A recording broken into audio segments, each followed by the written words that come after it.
Good morning, good morning, good morning. Let's get right into it, y'all. See what's going on today. Oh my god, we got Gemini, the twins. We got 4. We got Jupiter. Pretty interesting. 44 might be a big number today. So I think that's what you guys see what I'm saying, right? 44 might be a big number today. Just cooperate so I can remember what we're sticking on here. Whenever I get Jupiter, I get big currents, big waves.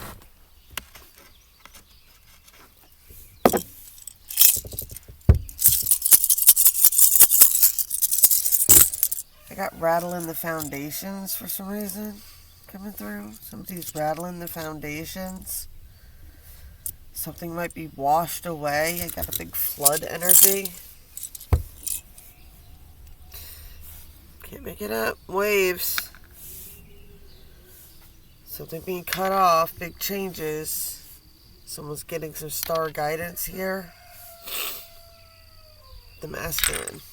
Let's see what's going on. Whew. It is early.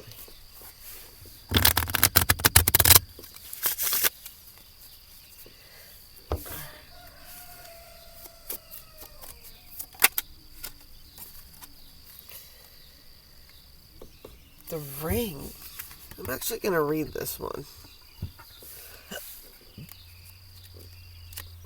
Because I don't want to just be like, oh, it just means engagement, fucking happily ever after, blah, blah, blah, blah. Because that's usually rarely the case.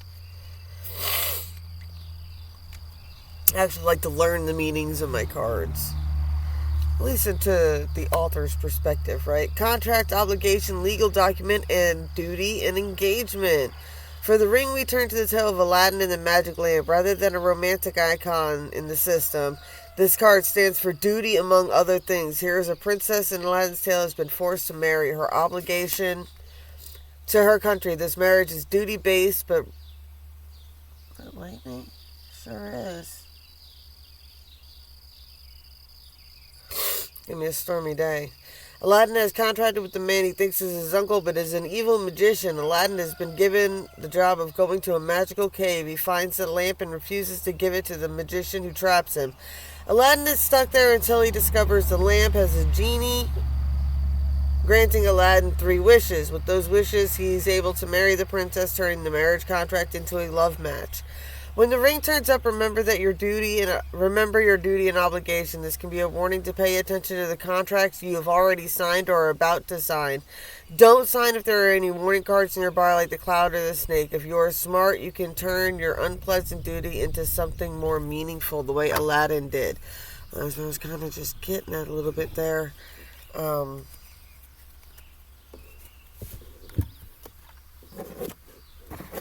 That duty and obligation. Also, there's always a warning right before Mercury retrograde, right? Mercury retrograde starts mid-August. How I describe Mercury retrograde every time for me, it usually is what? So Mercury starts in mid-August. That means the first 2 weeks of August are pre-shadow, right? I forget how long it's retrograded for. But it's usually whatever's going to cause the drama starts in the pre-shadow and it resolves in the post-shadow, right? But the arguing about the situation is during Mercury. Make sense? So just be mindful about what contracts you're about to get yourself into. Winter solstice reflection. Whatever's going on right now is going to be affecting you from now until the winter solstice, right? So this is whatever drama's about to hit is going to be a drama that you're dealing with until December. Someone's dealing with addictions here. Like that Ten of Swords energy that comes from this card too.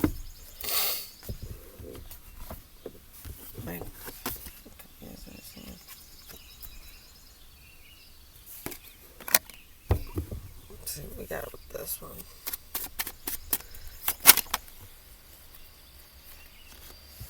Someone has broken a promise here. They're scared about being left out in the cold. they don't want to lose somebody's heart. They're playing games. This person is definitely somebody from the past, right? They have a very toxic connection. These cards are just flipping over as I'm shuffling them out, guys. I definitely got somebody who has a very toxic past. We got a Queen of Pentacles, right? Over here out on the edge. There's a lot of anxiety about this whole situation. I haven't got this Jack of Swords, Ten of Swords here. I get this Queen of Pentacles is aware, like this other person could be, yeah, she knows the truth. She is aware of this other person's addictions and their issues, right? She knows everything. That I get the I'm going to be better, babe. Oh, it's going to be under control, babe. Oh, I got this, babe. I'm going to turn this up so you guys can see the lightning when it pops off over there. You know, I got this, babe. I can do that, da-da-da-da-da. And I get the energy that, she knows the true secrets, right?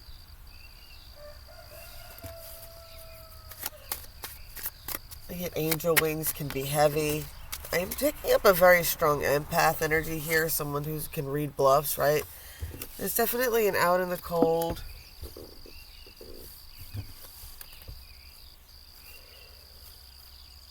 Someone to defend themselves had to get away from a situation, and that's how they're coming into victory now.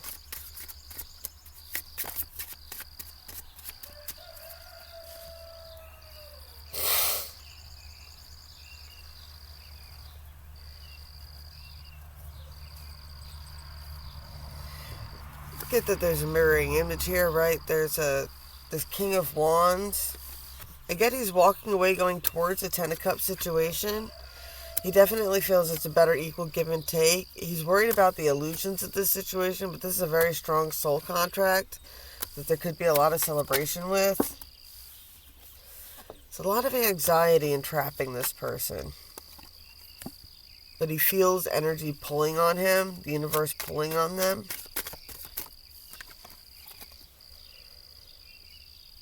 They want to break the illusions. They want to come out of this anxiety, poverty. Yeah, there's definitely been a battle between these two in this situation. There's a toxic Jack of Swords here, right? See how she's sitting up there looking over this situation, and he's got that reverse devil energy there in this deck. So he's got somebody who really wants control. I get narcissistic levels of control, manipulating people, controlling people. This one person is stalking this other person, and that could be how they're controlling this person. And because they've been stalking this person moves in a way in life that is super defensive to stalking, so they can keep a lot of secrets, like to keep a lot of things to themselves, not to let know anybody a lot about themselves, because, right? Let's get a couple 5D. Ace of Cups. You are a beloved child of the universe.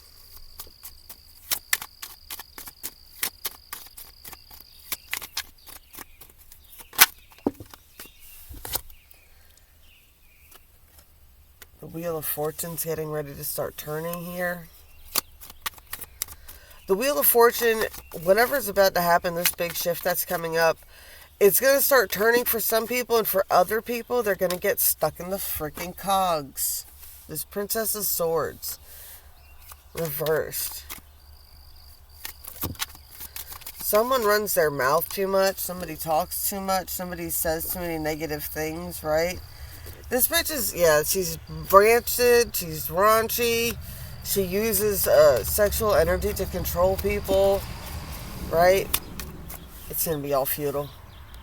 Futility. This is a weak individual. Yeah, oh man. These two.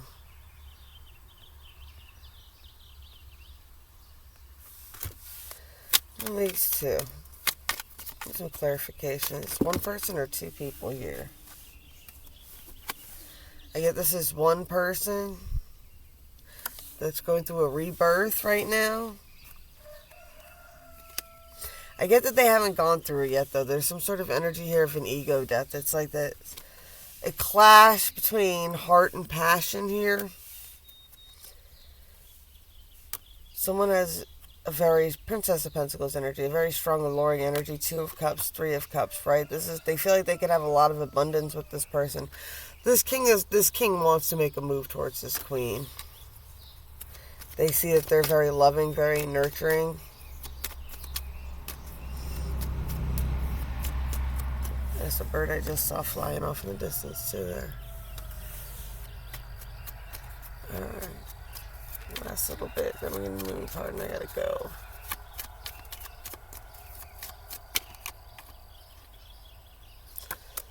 Six of Pentacles, success. Success. Now the energy with this card that I'm picking up right now is what? And I've mentioned it before about how people can block their blessings with their anxiety and stuff like that. It's like there's an energy of what? You have to be open to receive. You get what I'm saying? Like, you can't attract in abundance if you're not open to receiving abundance. You have to be open to receive. You can't attract love if you're not open to receive it. Like, a lot of people try to attract love, attract relationships, and then what they do is, it's like, you attract it in, but then you immediately get terrified of it as soon as it shows up and you push it away. You have to be open to receive. Right? I talk about that all the time. Like, everybody's gifted. Everybody has a gift from the universe. It's just a lot of people choose not to open their gifts.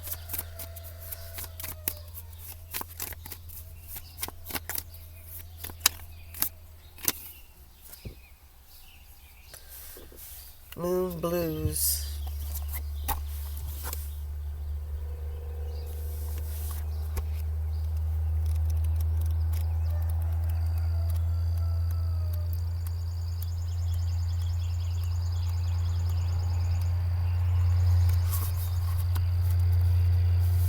Truck. That's sexy, I know. Excuse me. You're like, oh, it's so disgusting when ladies spit. You know what I think is disgusting? Swallowing giant snot balls. So, deal with it. Sadness, anxiety, self-absorption. The Moon Blues card represents a low mood, a feeling of anxiety and worthlessness. We all experience low moods from time to time, and it is perfectly natural to have days where you don't feel great. You cannot be on top of the form every day, and that would be exhausting. Take heart, though, because this card would indicate that a low mood is a passing phase, a natural ebb of energy, and rather than depression, you might find yourself worrying about the little things and falling into a negative spiral of anxiety. This card asks you to take steps to lift yourself out of the moon blues by doing things that bring you joy and which bring joys to others. Helping someone else is often the best way to avoid becoming too self-absorbed, because there is someone having a worse time than you are. Practice daily gratitude, exercise, and do something for charity. If the Moon Blues card keeps coming up in your readings, or is consistently coming out as your personal card, it could indicate that your low mood is lasting longer than necessary and you should seek medical help to overcome it. On the whole, this card is telling you to worry less, for this too shall pass. One of my family's favorite sayings, this too shall pass. It may pass like a kidney stone, but it will pass. There's definitely an energy of, and I've been saying this too, and I'm going to keep saying it, that there's going to be fuckery in August. Always is. Always is. Blessed be all those who walk these weird and winding paths with me. I love y'all, and I'll be back as soon as I can. I promise.